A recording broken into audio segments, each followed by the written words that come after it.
podcast is part of the Sports Social Podcast Network. Hello and welcome to the Cardiff Central podcast, our first special guest episode of the summer with former Cardiff winger Aled Summerhill joining us. We discuss how he started his rugby career, his journey through the pathway, his time in the first team and what he's been up to since leaving the club.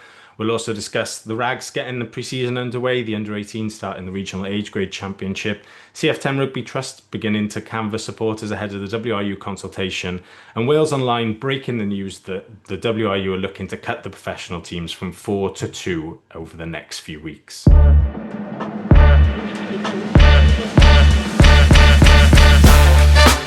You're listening to the Cardiff Central podcast. Joining me on the podcast this week, usual panelist Steve Coombs back after summer. Steve, how are you? How's your break? Very well, thank you, Dan. Nice and refreshed. Good stuff. And we got our first guest of the summer, a man they call the Rhondda Rocket. He played 93 times for Cardiff between 2015 and 2024, scoring 32 tries. It's Aled Summerhill. Aled, how are you? Good, thank you. Thanks for having me on. No problem. Thank you very much for joining us. It's great to have you. As always with guests and particularly players that we have on, we start with the question of where does rugby start for you? What's your mini and junior rugby experience? My actual first club was Porth Harlequins, because I'm a Porth boy. But we actually expanded and the team, so I ended up going down the road to Ponty, where I spent most of my mini and juniors, and I suppose I kind of fell in love with rugby there. But it's quite a few familiar faces in that team as well. We had like Garen Smith, Jared Evans, Dylan. So it was a good group of us, and we had a good time. To be fair, it's good. So you were a Cardiff fan growing up, or it says here you were anyway. How did that come about? To be honest, I think it was kind of. I don't know. I absolutely loved Rob Howley when I was a kid. I was a scrum half. Right, but I absolutely loved him, and obviously he was at Cardiff. With the Celtic Warriors going then, it would have been my local team, so it just made sense really. Cardiff, and I had a season ticket for a good few years, sitting up in the stand there. So I used to go down every home game, make a day of it, a bit of food beforehand, then over to the Arms Park. Watch some great games, obviously some great players as well at the time, brilliant. What were some of your favourite early memories? And would it have been a mix of the Arms Park and City Stadium, presumably at that time, going across the Leckwith as well? And obviously Howley, but which other players stick out in your mind? It was the Arms Park. That was for a few years. When you entered City Stadium, I didn't actually. That was the first year I didn't have a season ticket. So it was the Arms Park mostly. I remember the grass pitch as well. So it was a bit different. But it was awesome. I remember the atmosphere in stands and stuff. I remember like some of the derbies against the Ospreys with Justin Marshall. So it was some really good times, to be fair. So you mentioned Rob Howley. Are there any other favourite players you remember watching as a youngster? Yeah, so we had Ben Blay was one of my other favourite players. Awesome. Rhys Williams. And also you had then Casey in the centre. Nicky Robinson, most of the team really. I was quite a nerdy fan, so I liked them all. Good rugby around that time as well. Your journey then, as you sort of get into the pathway properly, it takes you through playing for Rhondda Schools and the Dewar Shield. Something I think your old man's still involved quite heavily in now. Yeah. What is it about that setup that just seems to be like an absolute conveyor belt of talent over the years? I don't know. It's strange. It's like such a big thing in the Rhondda, like playing for Rhondda School. So I think from a young age, obviously under 11s, you play in the under 11s team, the DC Thomas Cup, I think it's called. So you start off there, but obviously you go through and end up in the Dewar Shield. But it's such I don't know, it's really important. And to be fair, Chris Jones, Neil Boobier, like they do really well for the boys. No, it's not just rugby; it's outside of rugby as well. With like the commitment and like the right attitude and things. Like some boys like used to be in my, and if they hadn't played in the Dewar Shield, like God knows who they'd be now. So it was just the coaching as well, I think, and the discipline. But no, it's a brilliant project. Like you said, my father's still involved in it. I've been helping out actually since I left Cardiff. I was helping out through last summer, and I've been doing bits and bobs on as well. So it's been it's good to give back a little bit as well. Yeah, and you stepped up then to playing for Ponty was your sort of first exposure at senior rugby then. That was, I mean, that was a really successful time for Ponty, like British and Irish Cup qualifiers and what was it, League and Cup double, I think 2013-14 as well. Lots of good players, big personalities as well in that dressing room. What's that like to step into as a youngster? Oh, it was awesome. I was so lucky to be involved at that time. Obviously, you had like some players like Dav Lockyer, Wayne O'Connor, who seemed to be there for eternity. Simon Humberston obviously came up to Cardiff then. Gareth Wyatt, who was actually like a player coach at the time, so he was really good to learn off, especially as a back three player. But I think it was really beneficial. I was part of a really successful team as well, which can obviously help as you're coming through. And I think we had a good mix between experience and younger boys coming through. So yeah, it was really, really good time, to be fair. Was Dale McIntosh there while you were there? Yeah. So like I played under him for my first game. I remember playing against it's like one of the last games of the season against Jersey. It was on Sardis Road. It was like I think it was a Friday night, boiling hot, and I was playing full back. And I've never been so nervous in my life for a game. But it was awesome, to be fair. It's really good. And you mentioned a couple of the boys you played with, sort of juniors there as well, but there was that group of you that came through together. There was like Ethan Lewis, Thomas Williams, I think was the same age as you. And then you had like Jared and Dylan Belcher as well, probably a year below you were there. Yeah. What was that like, all of you lot coming through at the same time? It was awesome because we were all really close. So it was really good that there was a group of us like actually coming through, obviously playing Ponty as well. And obviously in the academy together. So it was we really like tight-knit group, to be fair. And it was really nice then to progress, go through and end up playing for Cardiff as well. Yeah. So as you progress through, obviously you played for Ponty, you played for Cardiff RFC a bit, and then we had things like the Premiership Select, Cardiff Blues A.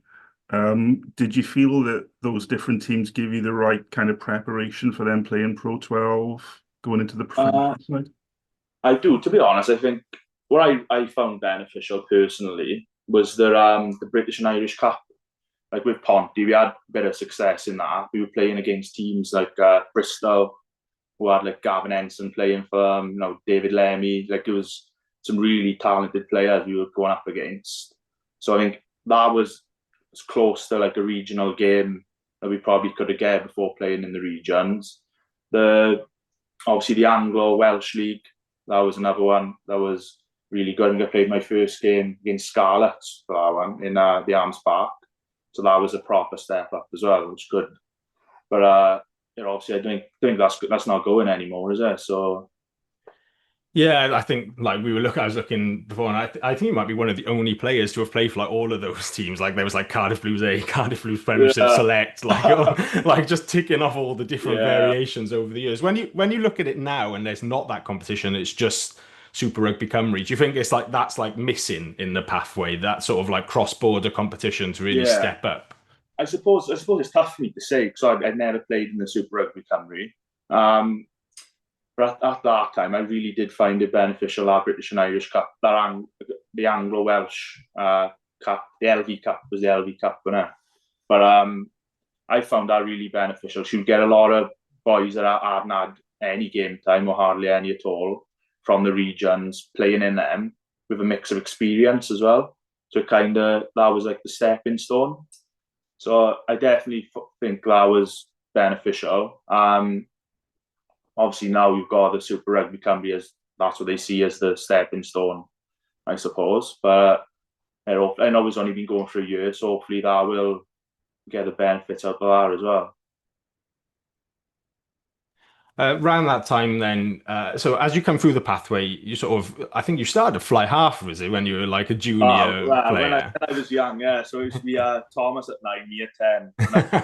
But I kind of seemed to go further and further out the way from the top. But Obviously, Jared Evans jumped in there, but it should have been obviously Yeah, so Thomas and Aled. That's what it should have yeah. been. So it was me and Tom, and we played. I think it was like East Wales and under 11s together.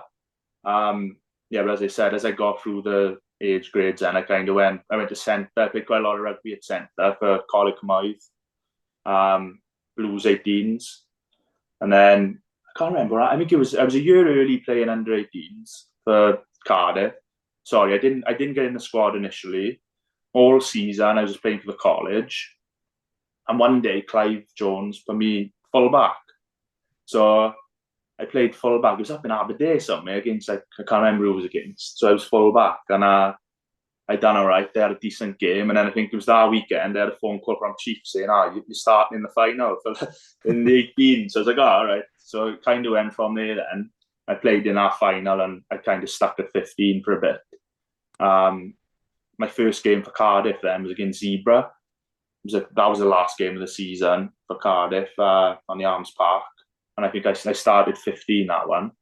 But I think that was one of the last games I played at 15, and I was moved on to the wing. So what did you think? Because I remember sort of you as a fullback for Pontypridd pretty much, and what did you think was your best position at that time when you're like stepping up into the senior professional game? To be honest, I don't really know. I was probably most comfortable at 13, just because I played most of my rugby there. But as long as I was on the field, I didn't really mind. I kind of felt like when I went on the wing, it did take a while for me to adjust, get involved in the game, sort of thing, not just stand there waiting for the ball. But yeah, I think 13 was probably my preferred position at the time. So I did have a couple of games actually at 13 for Cardiff in the first couple of years. I was playing at Glasgow away and stuff, but I was in 13 Ulster at home. Yeah, so I did have a couple of games, but yeah, it was more a winger in the end, I think. Yeah. So you broke in sort of about around 2015, but then you played fairly intermittently over the next couple of seasons. How did you find that? Was that stressful? Is that difficult to deal with? Yeah, I think at the time when I first started playing, it was down to like injuries and stuff where I got a bit of luck at some games. But like you said, yeah, it probably was a bit tough.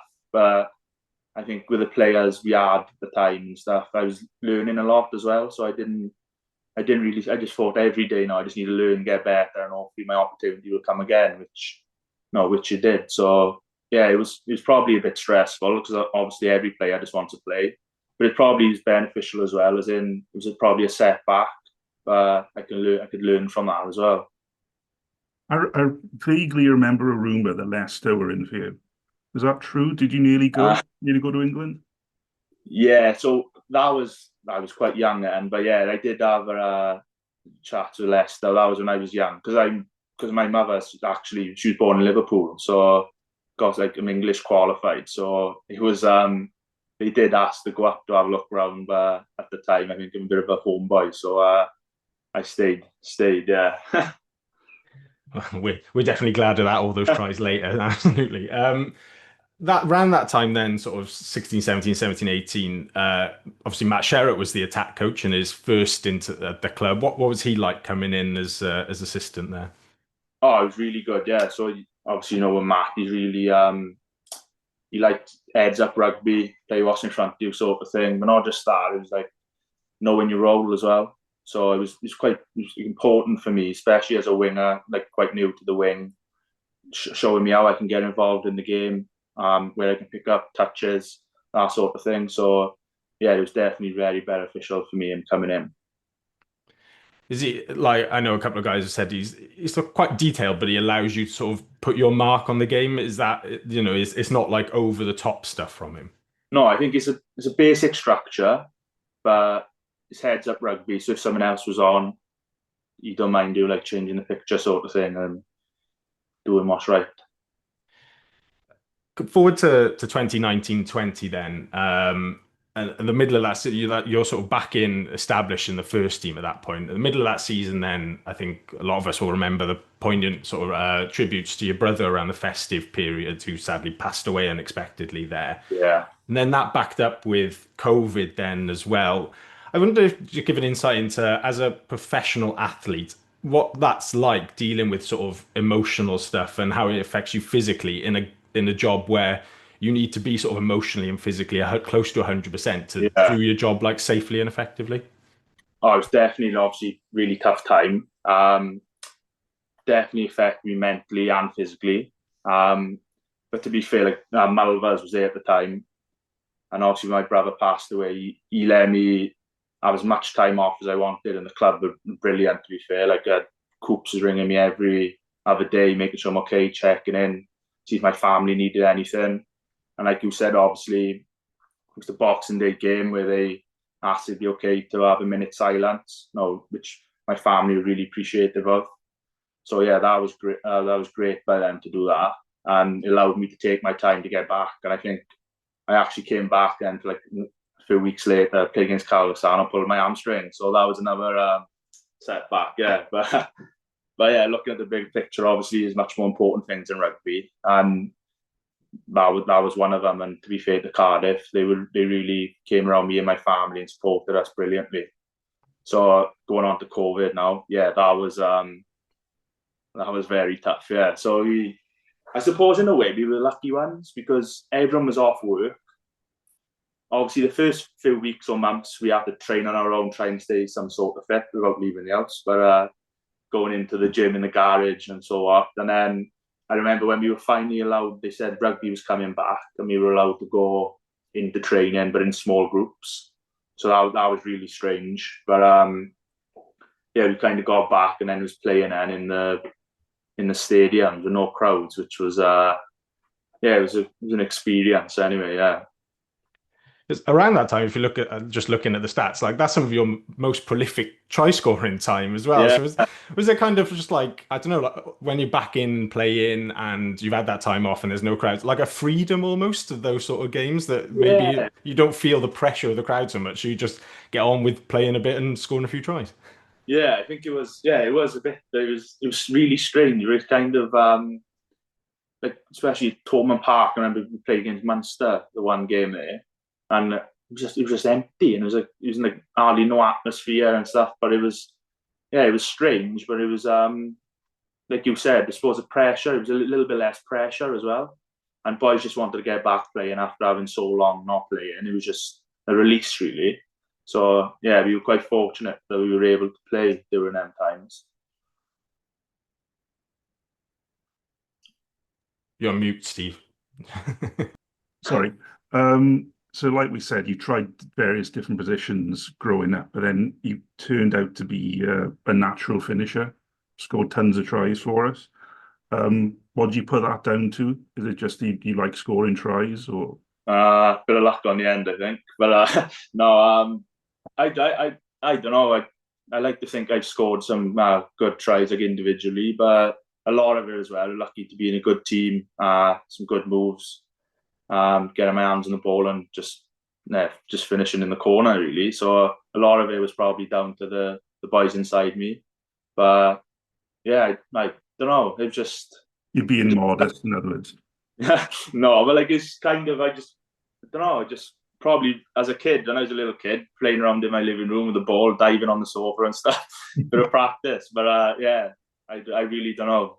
We could just Did you have to after you moved to the wing? Did you have to work a lot on your speed? Did you do lots of sprint training, or did I was you quite always just fortunate. have it? I was always quite fast when I was young, but I suppose there's a lot more of like high speed running in the back three. So yeah, it's probably something I did after work on a bit.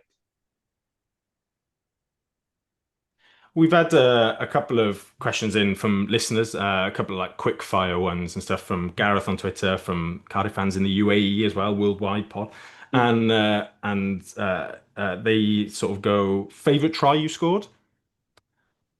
Probably Scarlets at home. Can't remember the year. I remember the first half we really put it on them.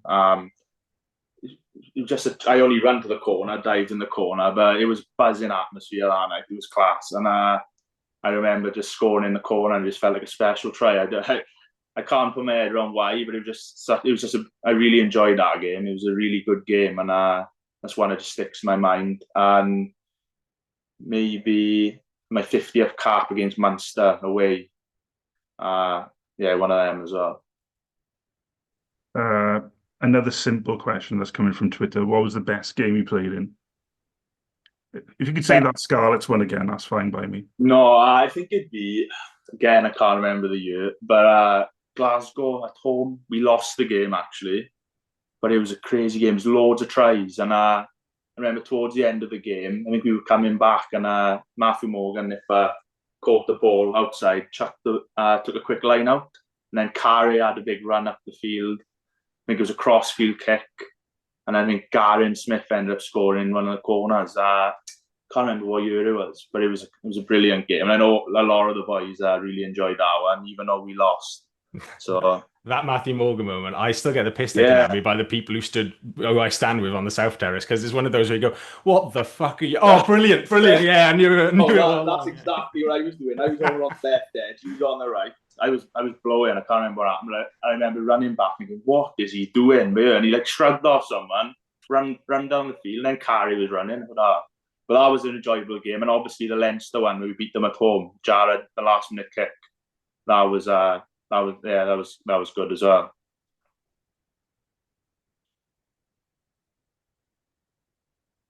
The next one was most talented player you played with.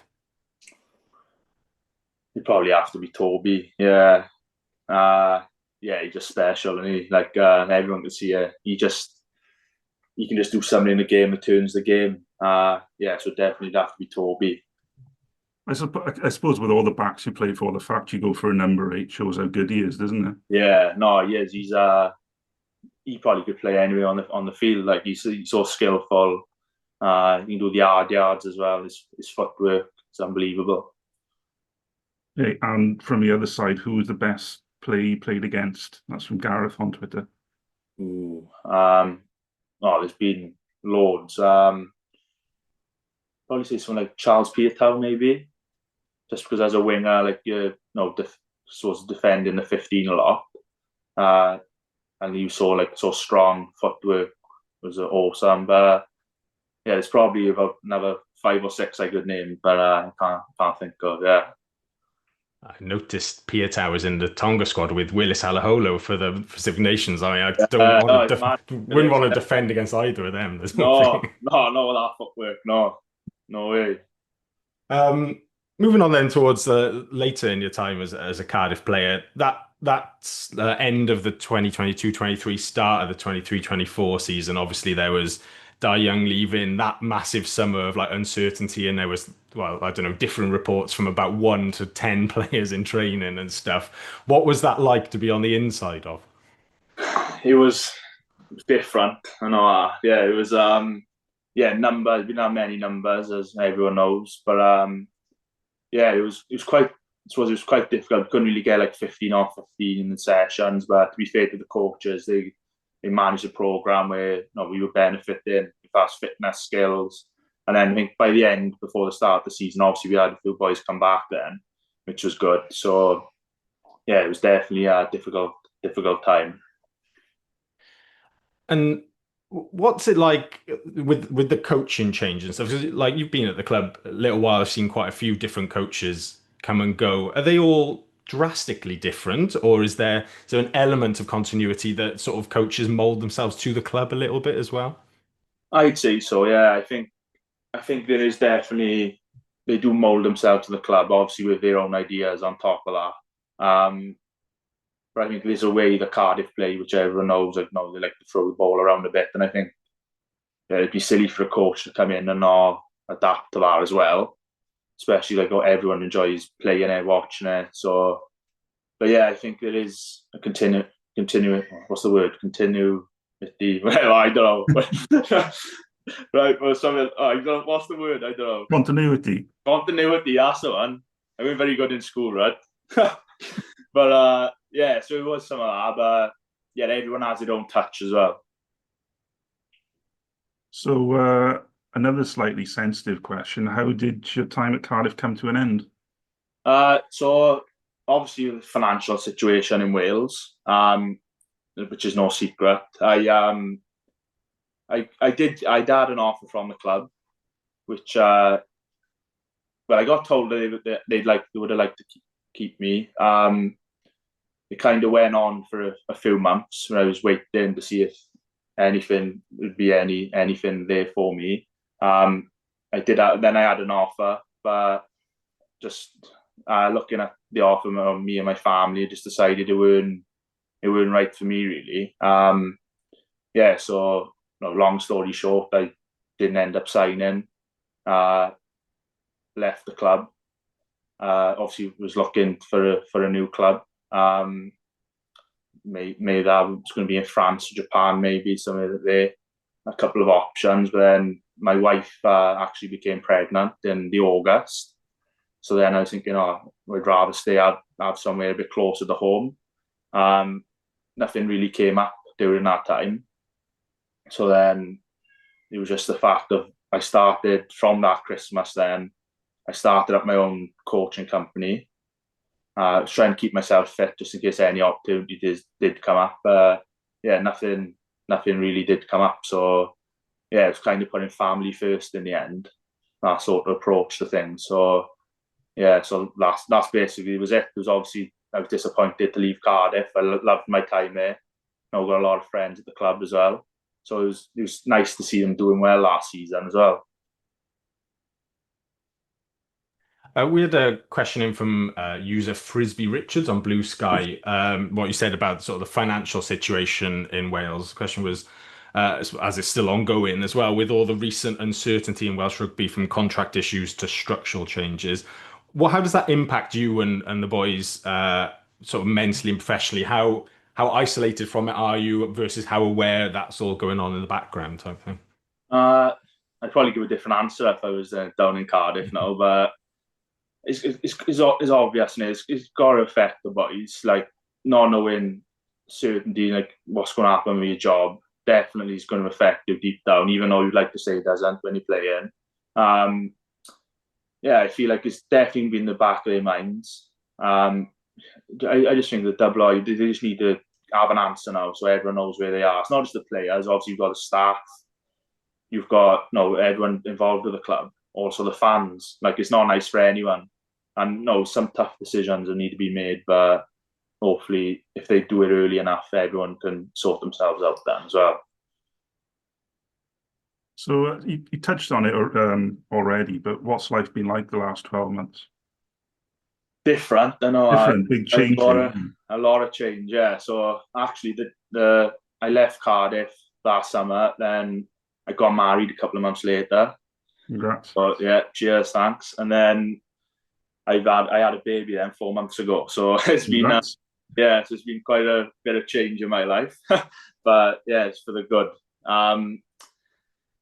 So I've just been coach. I started my own coaching business where I do some one-to-one coaching, team sessions and stuff. So I've been really enjoying that. Obviously doing some rugby camps with Tom James as well during the school holidays, which has been good. But I kind of that was never my plan. Obviously, I wanted to continue playing rugby, but I kind of fell into it. I was doing some sessions around the schools, just helping out, and a couple of parents were just asking, to do some like one-to-ones with my kids and stuff. So I ended up, it just kind of happened over time. So that's what I'm doing at the moment. Yeah. Can you tell us a bit more about those camps with Tom James? Are they just for wingers or no? They're just for boys who want to sidestep past people? Or? They're for everyone. So we call it Pro 11 Rugby Camp. So it's a lot of fun really for the kids during the holidays, but also learning some new skills, doing some speed work, agility work, because obviously Tom's got his own gym in Porth. So we kind of decided, we talked to each other and thought it might be something worth doing. And it's been good, to be fair. So we've got one now on Thursday. I can't think, if you're a parent and you want your kid to score tries, I can't think of too many better people than Aled Summerhill and Tom James to teach your kid how to score tries. Is there a website or a social media page for those camps so we can let people know about it? So it's basically just on, I've got a Instagram page called Summerhill Rugby. That's where I put all my social media stuff on for my coaching and stuff. So we usually put stuff on that, and the same on Facebook as well. And there's links included in that then. Good stuff. What does the future hold, like short, medium term for you? Do you think can you see yourself like there was a lad Ben Fry you might have known, he was a couple of Yeah. years younger than you, who sort of stepped out of the pro game. He's come back this season to play semi-pro for the RFC and stuff. Is that something you could see yourself doing, just picking it back up in a couple of years? Yeah, I'm itching to get back now, to be honest. So I've been keeping myself fit. So I mean, well, we're talking to a couple of clubs at the moment. So that may be in the pro game or semi-pro game. So yeah, at the moment it's just staying fit and hoping something does come up. But like I said, that could be pro, that could be semi-pro, and it's open to opportunities at the moment. Be And great to see you then playing again. Sorry? Be good to see you playing again. Oh, cheers, thank you. and then sort of post playing, then when that time does come that you like properly hang the boots up, is the coaching route something you can see yourself going down, do you think? I think it is, yeah. I'm actually surprisingly enjoying it. I think it's more, for me, it'd be more towards schoolboy rugby more than the men's side of things. But yeah, it's definitely something I would like to get into 100%.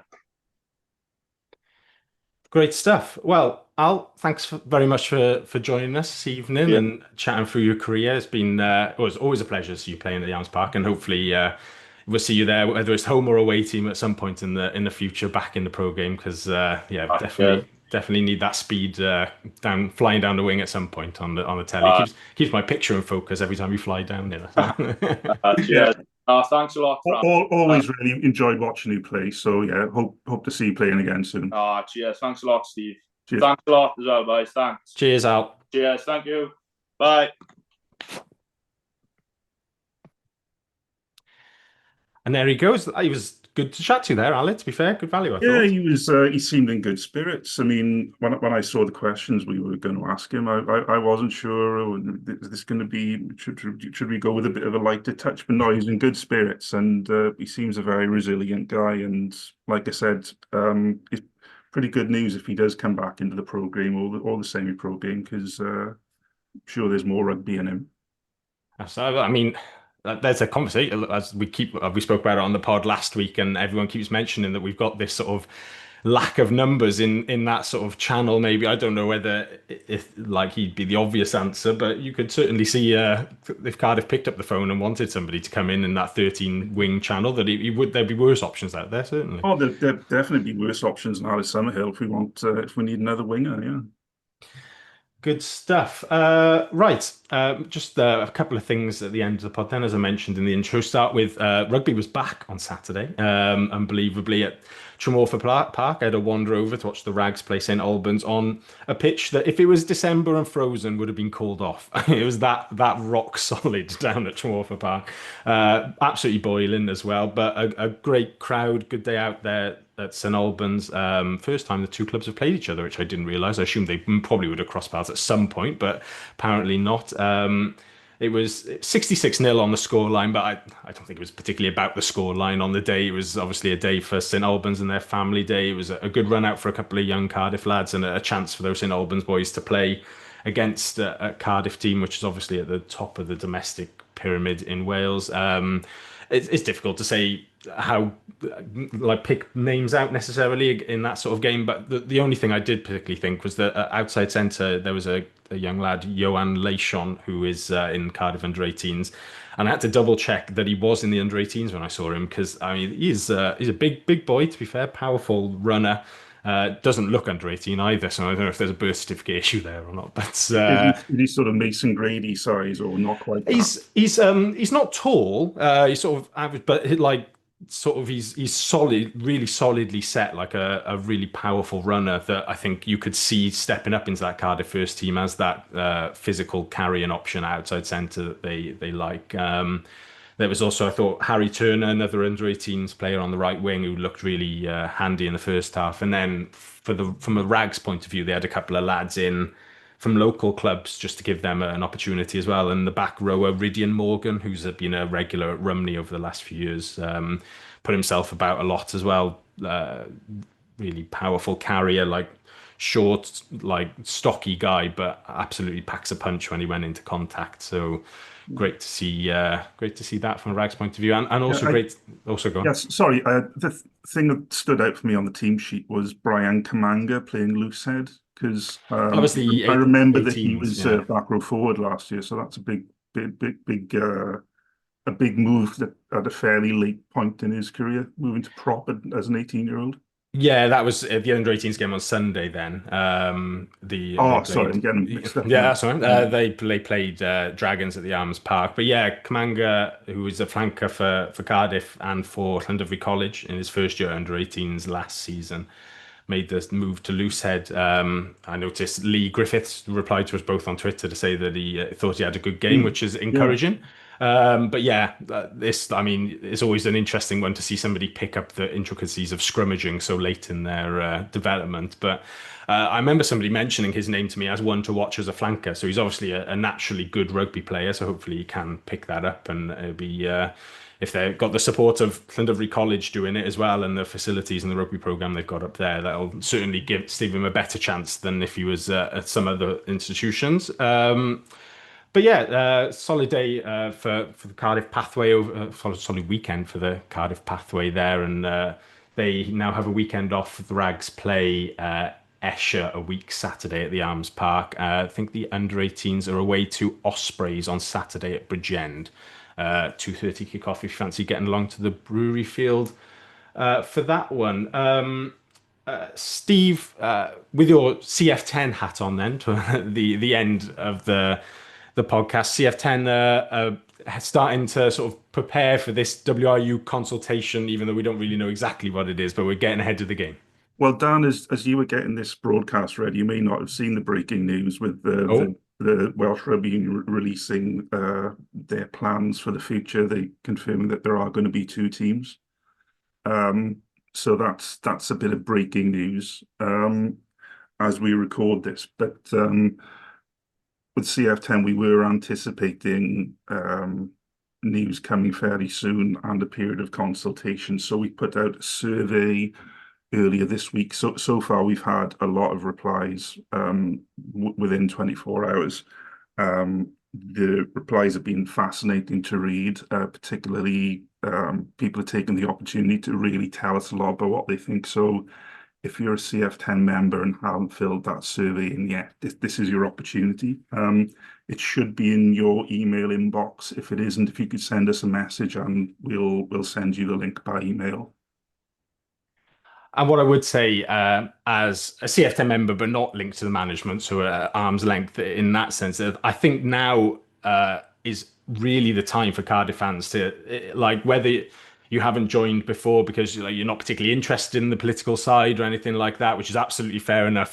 Plenty of people just go down and enjoy watching the rugby, but I think now is the time, especially with Cardiff not being WRU owned and not having, as far as we're aware, like a board in place or any properly like fighting our corner at PRB level and in these discussions and consultations to get our voice heard as a collective supporter base through CF10, I think is particularly important. So do get over to them on socials or on their websites Yeah, and sign up. that's absolutely right. And if you're not a member and would like to join and would like to contribute to the survey, if you go to our website, if you Google it, you'll find it. You can join there for £1 and we'll forward everything to you. Just to clarify a couple of things you just said, the WRU are looking to appoint a new independent chair, and so we're expecting some news on that. And we have already had some contact with the kind of skeleton crew that's been running the club off the field. So we're anticipating being able to consult with the new people coming in and hopefully with the WRU too. I mean, they say they want a period of consultation over these plans. So yeah, now is the time to let us know your opinion so we can accurately reflect it. Absolutely, and that answers a question that Mark asked on socials as well about who is fighting our corner. It's good to know that albeit slowly, that there is still cogs turning there and getting stuff on the way. Yeah. I mean, it probably feels like slow progress because it feels like a lot has happened in a short space of time. But yeah, CF10 is going to be coming out from its shell soon, and the survey is a key part of that. I did say on the pod last week that we won't do political stuff every week, but as you've just mentioned, Stephen, I'm using my phone as the question, so I haven't keep up with the news. But I don't think that I don't know. I can't see the WRU have actually put it out yet, but Steph Thomas has certainly done his exclusive on Wales Online, which Yeah, sorry, I should clarify. It's come from Steph Thomas, so yeah. not an actual WRU release. But I mean, Steph it's Thomas isn't a WRU employee, despite what some people say. yeah, but he's certainly been right on everything so far. That's what's going to happen. So Steph's piece basically says the WRU will propose a cut to two teams. It's to go into officially announce its preferred plan to cut the number of professional teams in Wales from four to two and assume significant control of the remaining sides. WRU Director of Rugby and Elite Performance, Dave Reddin, is the key author of what the WRU views as the optimal structure for Welsh rugby. It includes a reduction to two teams and what is a seismic change in the rugby landscape. Each club will be made up of a men's and a women's team, while a new centre of excellence is in the pipeline. It goes on to say that it's not clear whether the two surviving clubs will be any of the existing four or if two brand new entities will be created. I suppose just as a way of instant reaction to that, Steve, it's not. I think it's what we all expected, probably. But I don't know how we feel now. It's officially out there. It's not unexpected, I suppose. There'll be a lot of people uncomfortable with the notion of increased union involvement and increased union control. I think generally speaking, as fans, whenever the union have tried to control things more than they have up to now, it hasn't necessarily gone well. But then I suppose that's why they want a period of consultation, isn't it?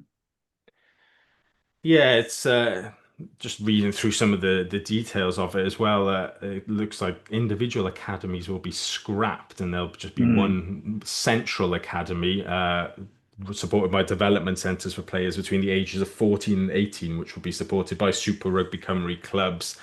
It's an all-encompassing change to the game. Is that something the WRU really need to do, though? They need to get a grip of everything, not just. Would it feel a bit like shuffling the deck chairs on a Titanic just to sort of change the amount of teams and leave everything under it? Is it the time they need to just go nuclear and change the whole structure for better or worse?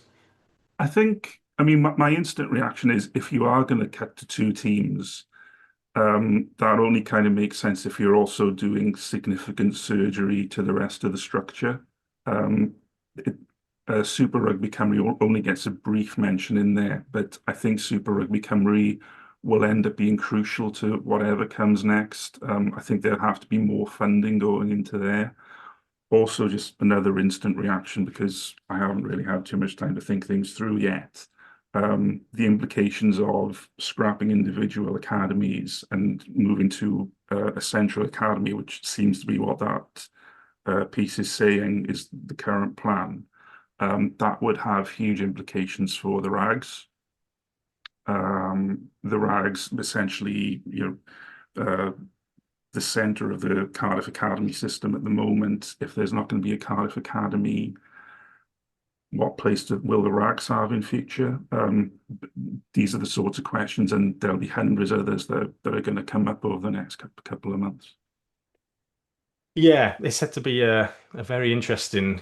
Well, I think 6 weeks is the consultation time, which they're going to announce. Doesn't And sound that long, does it? no, but then at the same time, it sounds very long, I suppose, in terms of how long this has all been dragging out as well. That's Yeah.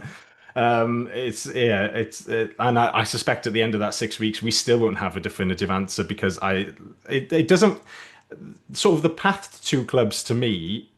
There's none of the four are going to agree to go. It doesn't feel like we've had the Dragons do Of course, yeah. a comment on Monday evening saying, we're here to stay. We want elite rugby in Gwent, I think was their main quote there. You've got the Ospreys ploughing ahead with St Helens. You've got the Scarlets with their new investors, whatever you may think of them. They clearly feel that that's their sort of medium future secure. And then Cardiff, who, I mean, business-wise, are on the shakiest ground, of course, as WRU owners, but at the same time have the solid ground of there just doesn't seem to be a scenario where there's no professional rugby in Cardiff at the end of it, whether that's Cardiff Rugby or another team. Do they sort of just need to get on with announcing how they get to two now, rather than leaving them to try and sort it out between themselves, which doesn't seem to be likely? Um, I would anticipate there be more announcements or more things coming out in the press about how exactly they're going to do it. That would be my guess. I mean, there's no easy way of doing it, because I mean, if you think back to the previous professional rugby agreements, they all basically say, you guys are going to help pay for this. You owners, you're going to have to put in significant sums of money. And now they're saying, okay, bye. Yeah. No one's gonna no one's gonna take to that kindly, are they? Um, but I think my biggest fear with this process, I mean, just quickly to pick up on your point about Cardiff, there will probably be a team in the capital city in all probability. I think the question is more what that team is, what's its identity. Is it Cardiff Rugby Club? Is it something new? And I think that's one of the big things where supporters and consulting with fans, asking what we want is going to be really crucial. That's where we need to speak up a lot.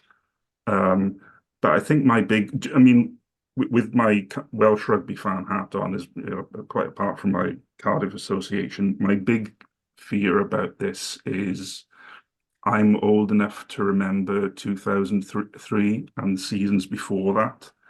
And with 2003, that decision to cut to 5, then 4 regions was at the end of 4 or 5 years of complete chaos, where I think a lot of the apathy you saw at the start of regional rugby kind of starts in that period. I think a lot of people were put off Welsh club rugby in the years running up to that. And if we have yet another, and well, you could argue we're already in yet another long drawn out process, but the longer it drags out, the more apathy there'll be, the more people there'll be who are reluctant to pay the season tickets. Yeah, that's something I'm not looking forward to. That's something I'm not looking forward to. And also thinking back to 2003, if this is to be the final season of regional rugby as we've come to know it, I remember the final season of old club rugby in 2002, 2003, and it was not a pleasant time to be watching rugby. There were a lot of people coming into grounds knowing that it would be the last time they were playing as professional teams, and it was not very nice. Just to end on quite a deep question, I guess, and one that might be difficult to answer without knowing what the exact path is. But for you, as a long-time Cardiff fan, what is your sort of red line in terms of whether you come back and support the professional team that's in the capital? Is it, Cardiff Rugby Club or nothing, or is there a way that you could end up supporting any kind of merger between the Cardiff and Dragons, or some kind of new entity based in the capital? For me personally, like I first had, I mean, I'm probably the wrong person to ask, because I first had a Cardiff Rugby Club season ticket in 1988. Honestly, one of my earliest ever memories as a very little kid is being at the Arms Park. When I first started going to the Arms Park, it was with my father and my grandfather. So I have an instinctive link with Cardiff Rugby Club and an emotion attached to it, which I couldn't get rid of even if I wanted to. Now and again, I may well have wanted to over the past few seasons, but that's just going to be an instinctive loyalty, and it would be very difficult to start buying a season ticket for a different club. Other people may feel differently. Yeah, absolutely. And that's why we do surveys. Exactly, and yeah, that is. I think if we probably went through all of our panelists, there'd be a slightly different answer for everybody, and everybody would have different red lines. It's interesting to see. I do feel like the general consensus, though, is that, and not just from Cardiff fans, but from Dragons and Scarlets and Ospreys fans, is that the sort of the hardcore guys like yourself who've been there a long time and have developed, that long time can stretch to Ospreys and Dragons fans as well. It's been Absolutely. 22, 23 years now. Those guys have been going. That they just can't see themselves supporting any mergers. So I think that's the one thing that the WRU really need to be wary of, is that creating two new entities is, I don't know, it just doesn't feel like there's any road to success for that to me off the top of my head. Oh yeah, I mean, because it's been 22 years, and there are plenty of people, probably like yourself, who have only ever known this system, and changing from it is going to be hugely jarring. And I mean, when I read Ospreys fans and their thoughts about it, and like when I watch Squidge Rugby do his YouTubes with his brother, and they've been dyed in the wool Ospreys fans for years. You know, my heart's with them, because I would really hate it to happen to my club. And of course, I really hope it doesn't. Yeah, well, it's never a quiet week, and I'll say it again on the hope that maybe it'll happen. Well, maybe this is a good time to bring the podcast back, isn't Well, it? it is, yeah. Well timed by us. Yes, there maybe questions will be asked about how well timed we've done this, but it is pure coincidence, I can assure listeners, that we didn't have any info. We haven't brought this back now because Cardiff get all the inside gossip before anybody else. We had no idea. I'll say it again, that we will try not to talk about the politics stuff every week, and hopefully we'll just be on rugby next week. But I'll make no promises on that, because who knows what each day brings. But thank you again to Alid Summerhill for joining us and chatting. Thanks, Steve, for joining me as well, and for your insights. And yeah, do head across to CF10 and get involved with that fan survey stuff. It's very important. But until then, thank you very much for listening, and we shall catch you soon.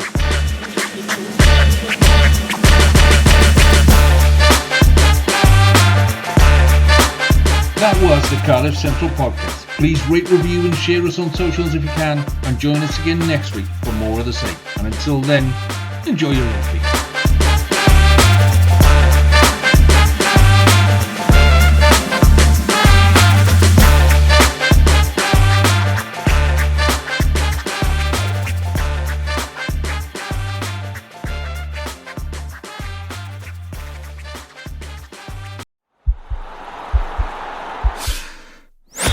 This podcast is part of the Sports Social Podcast Network.